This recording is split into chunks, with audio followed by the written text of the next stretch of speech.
आदाब नाजरीन, भारत एक्सप्रेस उर्दू में आपका इस्तकबाल है। मैं हूं निसार अहमद खान। बीजेपी लोकसभा इलेक्शन 2024 में हैट्रिक लगाकर तारीख रकम करना चाहती है। पीएम मोदी ने बीजेपी को 370 सीटें और एनडीए को 400 पार सीटें जीतने का नारा दे दिया है। हिंदुस्तानी सियासत में 400 पार सीटें इंदिरा गांधी के कत्ल के बाद महज एक बार ही कांग्रेस जीत सकी है और वो सिर्फ वाहिद मौका था। और मुल्क में मुसलसल 3 बार इलेक्शन जीतकर वजीर आजम बनने की तारीख भी पंडित जवाहरलाल नेहरू के नाम दर्ज है। वो भी कांग्रेस की ही वजीर आजम रहे हैं। अब पीएम मोदी ने इक़्तिदार की हैट्रिक लगाने और 400 पार सीटें जीतने का हदफ तय किया है, जिसे पूरा करने के लिए हर मुमकिन कोशिश की जा रही है।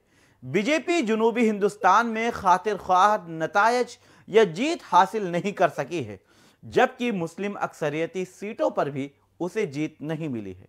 लेकिन इस बार बीजेपी ने मुस्लिम अक्सरियती सीटों के लिए भी एक खुफिया या साइलेंट प्लान बनाया है। मुल्क में मुसलमानों की आबादी तकरीबन 15% है, लेकिन वो 5 दर्जन से ज्यादा लोकसभा सीटों पर जीत और हार का फैसला करते हैं। इसके अलावा 3 दर्जन नशिस्तों पर उनका अहम किरदार रहता है। ऐसे में मुस्लिम वोटों की सियासी अहमियत को समझते हुए सियासी पार्टियां उन्हें अपनी तरफ लाने की कोशिश कर रही हैं। बीजेपी एक तरफ हिंदुत्व के एजेंडे पर इंतखाबी बिसात बिछाने में मसरूफ है, जिसकी वजह से मुसलमानों के वोटों को या उन राय दहिंदगान को बराह रास्त अपनी तरफ लाने की कोशिश करने के बजाय वो अपने इत्तेहादियों या अलायंस में शामिल साथियों के जरिया सियासी ताना बाना बुन रही है।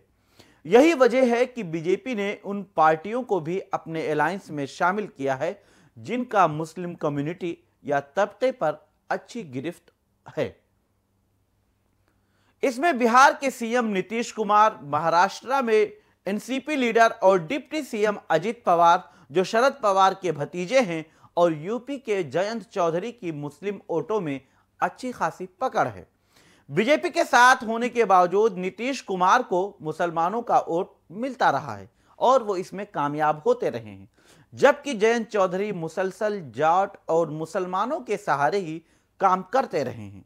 बीजेपी के साथ अलायंस करने के बाद भी आरएलडी के मुस्लिम अराकीन असेंबली ने ना तो उनका साथ छोड़ा है और ना ही बागी रुख अख्तियार किया है और ना ही जयंत चौधरी के फैसले की मुखालफत की है, बल्कि वो जयंत चौधरी के साथ बने हुए हैं।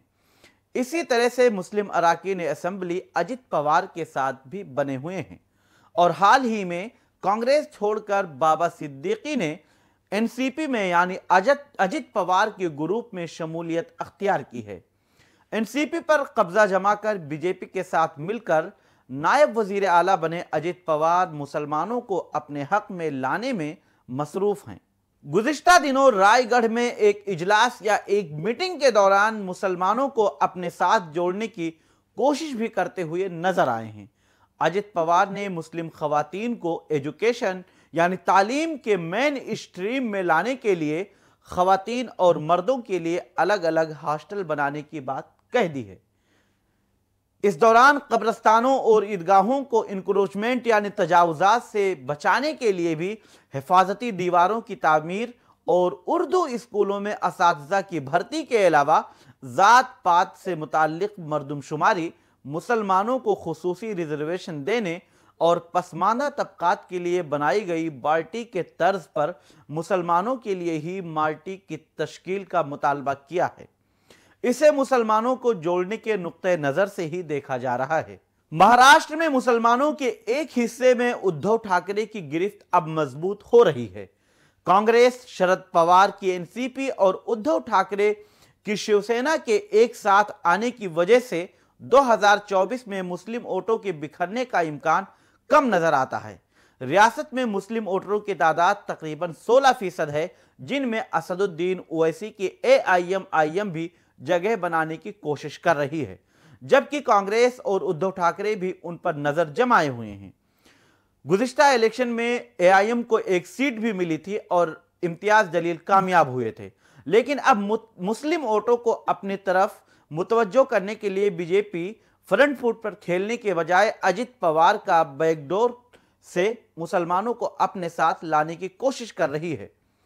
इसी फार्मूले के तहत अजित पवार ने कांग्रेस के सीनियर लीडर रहे बाबा सिद्दीकी को भी अपनी पार्टी में शामिल किया है और शरद पवार के करीबी रहे नवाब मलिक भी उनके साथ ही बताए जाते हैं। हालांकि उनका वाज़ेह स्टैंड अब तक नहीं आया है। अब सवाल यह है कि क्या नीतीश कुमार बिहार में ट्रंप कार्ड साबित होंगे और मुस्लिम वोट एनडीए के साथ लाने में कामयाब हो जाएंगे। नीतीश कुमार की सियासी करवट के साथ ही बिहार के सियासी हालात बदल गए हैं। भले ही नीतीश कुमार ने बीजेपी के साथ मिलकर दोबारा हुकूमत बना ली हो, अब उनकी तवज्जो मुस्लिम वोटों को बरकरार रखने पर ज्यादा है। हालांकि नीतीश कुमार इससे पहले भी बीजेपी के साथ थे और उनके कभी भी जाने का इम्कान बना रहता है, इसलिए उन्हें मुसलमानों के एक तबके का वोट पहले भी मिलता रहा है और अब भी उम्मीद है, लेकिन उनकी गिरफ्त अब थोड़ी कमजोर जरूर हुई है। साल 2020 में जेडीयू से एक भी मुस्लिम एमएलए मुंतखब नहीं हो सका था, इसलिए नीतीश कुमार ने बीएसपी के टिकट पर कामयाब होने वाले जमा खान को अपने कैबिनेट का हिस्सा बनाया था। जेडीयू ने 11 मुस्लिम उम्मीदवारों को टिकट दिया था, जबकि 2015 में पार्टी के 5 मुस्लिम अरकान असेंबली मुंतखब हुए थे। माना जा रहा है कि बीजेपी के साथ हुकूमत बनाने के बाद अब नीतीश कुमार एक बार फिर अपनी कैबिनेट में जमा खान को मिनिस्टर यानी वजीर बना सकते हैं। दरअसल बिहार में तकरीबन 16% मुस्लिम राय दहिंदगान हैं। रियासत में लोकसभा की 8 सीटें ऐसी हैं जहां मुस्लिम वोटरों का यानी राय दहिंदगान का एक अहम रोल होता है। उन इलाकों में मुसलमानों की आबादी 20 से 40% या उससे ज्यादा भी है। सीमांचल की चारों लोकसभा सीटों पर मुस्लिम वोटर्स जो हैं फैसला कुन किरदार अदा करते रहे हैं। बीजेपी को अच्छी तरह मालूम था कि नीतीश कुमार के मुखालिफ खेमे में या मुखालिफ कैंप में होने की वजह से मुस्लिम वोट मुत्तहिद रह सकता है, जिसकी वजह से उसे कई सीटों पर सख्त चैलेंज का सामना करना पड़ सकता है। नीतीश कुमार के एनडीए में शामिल होने के बाद बीजेपी को पिछले दरवाजे से मुस्लिम वोटरों को जोड़ने का ऑप्शन या मुतबादिल नजर आने लगा है, क्योंकि जेडीयू मुस्लिम लीडरों के साथ इलेक्शन पहले भी लड़ती रही है और मुसलमानों के वोट हासिल करती रही है। ऐसे में बीजेपी से हाथ मिलाने के बाद अब नीतीश कुमार मुस्लिम कम्युनिटी या मुस्लिम तबके को का एतमाद जीतने की कोशिश एक बार फिर करने लगे हैं, जिसके लिए उन्होंने अपने मुस्लिम जो करीबी लीडरान हैं उनको मुहिम पर लगा दिया है। आइए अब हम बात करते हैं यूपी में समाजवादी पार्टी और कांग्रेस के साथ या उनका साथ छोड़ने वाले इंडिया अलायंस से अलग होने वाले जयंत चौधरी की।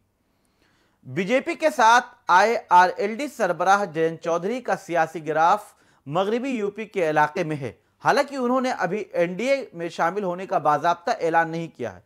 उनकी पकड़ जाट वोटरों के साथ साथ मुसलमानों के दरमियान भी मानी जाती है। मगरबी यूपी की कई सीटों पर मुस्लिम वोटर फैसलाकुन हैसियत रखते हैं, जो किसी भी पार्टी का खेल बनाने और बिगाड़ने की ताकत रखते हैं। मुसलमानों के दरमियान बीजेपी जानती है कि उसकी कितनी पकड़ है और अगर खुलकर उन्हें साधने की कोशिश करती है तो फिर उसको नुकसान भी हो सकता है। नुकसान इस मायने में कि फिर हिंदू वोट उससे छिटक जाने का खदशा बरकरार रहेगा। बीजेपी ने इसी हालात के पेश नज़र जयंत चौधरी को अपोजिशन के खेमे से अपने साथ लेकर आई है, ताकि जाट वोटों को एक तरफा तरीके से अपने साथ लाया जा सके तो मुसलमानों को पिछले दरवाजे से अपने पाले में लाया जा सके। दरअसल मुसलमान और जाट वोटर्स ही आरएलडी के रवायती वोटर्स रहे हैं। कुछ मौके को अगर छोड़ दिया जाए तो चौधरी चरण सिंह, चौधरी अजीत सिंह से लेकर जयंत चौधरी तक उन तबकों का तकरीबन यकमुश्त वोट आरएलडी को मिलता रहा है। इसी फार्मूले के बदौलत अजीत सिंह मरकज से लेकर सूबाई सियासत में अपनी शनाख्त बनाए रखने में कामयाब हुए थे। जयंत चौधरी की बीजेपी के साथ जाने से सियासी हालात बदले हैं, लेकिन आरएलडी के मुस्लिम अरकान असेंबली ने भी अभी तक साथ नहीं छोड़ा है। ये एक अहम वजह मानी जा रही है।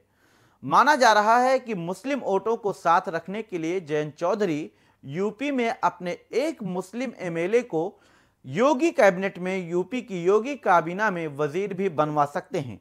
बीजेपी से अलायंस करने के बाद बिजनौर जिला के सिवहारा के मुस्लिम चेयरमैन जो फैसल वारिसी हैं, अभी उन्होंने एक दिन पहले ही आरएलडी का दामन भी थाम लिया है। शाहिद सिद्दीकी, डॉक्टर मेराजुद्दीन और एहतशाम खान जैसे मुस्लिम लीडर आरएलडी में अभी भी हैं, जिनका मगरबी यूपी की सियासत में एक अहम नाम है। हालांकि उन्होंने इस पर कोई बयान अभी तक नहीं दिया है। पीएम मोदी को अगर हैट्रिक लगाना है और अपने नाम रिकॉर्ड दर्ज करना है तो फिर उन्हें मुस्लिम वोटों की भी जरूरत जरूर होगी। सियासी माहिरीन के मुताबिक बीजेपी भले ही मुस्लिम वोटों को साधने के लिए खुलकर दांव ना खेल रही हो, लेकिन उसे उसकी जरूरत अब भी बाकी है। इसके लिए अपने अलायंस में शामिल पार्टियों के जरिए जरूर उन पर डोरे डाल रही है। मुस्लिम वोट मुल्क की कई रियासतों में फैसलाकुन किरदार में हैं, जिन्हें बगैर साथ लिए एनडीए 400 पार के नारे को हकीकत में शायद नहीं बदल सकती है। यह इम्कान जाहिर किया जा रहा है। अपोजिशन पार्टियां जिस तरह से मुत्तहिद होकर 2024 के लोकसभा इलेक्शन में उतरने का प्लान बना रही हैं, उसके पीछे एक हिकमत अमली मुस्लिम वोटों को मुत्तहिद रखने की है। इस बात को बीजेपी भी बखूबी समझ रही है और उसे यह भी मालूम है कि मुस्लिम वोटर्स अगर यकमुश्त वोट उसके खिलाफ यानी अपोजिशन के उम्मीदवार को किसी भी एक पार्टी को करते हैं तो फिर मुल्क में 80 लोकसभा सीटें वो नहीं जीत सकेगी। इसलिए बीजेपी की हिकमत अमली है कि मुस्लिम वोटों को साधने के लिए भले ही वो बराह रास्त दांव नहीं खेलेगी या नहीं खेल सकती है या इस पोजीशन में नहीं है, बल्कि इत्तेहादी पार्टियों या अलायंस में शामिल पार्टियों के जरिए उसमें सेंध लगाने की कोशिश जरूर कर सकती है। बीजेपी अपनी इस हिकमत अमली से अपोजिशन को मुसलमानों के एक तरफा वोट को जाने से रोकने की हिकमत अमली तैयार कर रही है, तो दूसरी तरफ इत्तेहादियों के जरिए सेंध लगाने की कोशिश भी कर रही है। बहरहाल इस सूरत हाल में क्या होगा, मुसलमान वोट या मुस्लिम वोटर्स किस तरफ जाएंगे, नीतीश कुमार, अजित पवार और जयंत चौधरी बीजेपी के लिए बैटिंग करने में या फील्डिंग करने में कामयाब हो पाएंगे, उनको मुसलमानों का वोट किस हद तक दिला पाएंगे, ये तो इंतखाबी नताइज के बाद पता चलेगा। लेकिन नताइज से पहले जो फील्डिंग की जा रही है, जो तैयारी की जा रही है, वो बीजेपी की तैयारी काफ़ी मजबूत है और उसने बैकडोर या साइलेंट प्लान तैयार कर लिया है। हमारी वीडियो आपको पसंद आए तो लाइक कीजिए, शेयर कीजिए और सब्सक्राइब कीजिए। साथ ही कमेंट बॉक्स में आप अपनी राय भी ज़रूर दें। और हाँ, अगर फेसबुक पर आप वीडियो देख रहे हैं तो हमारे पेज को फॉलो करना ना भूलें।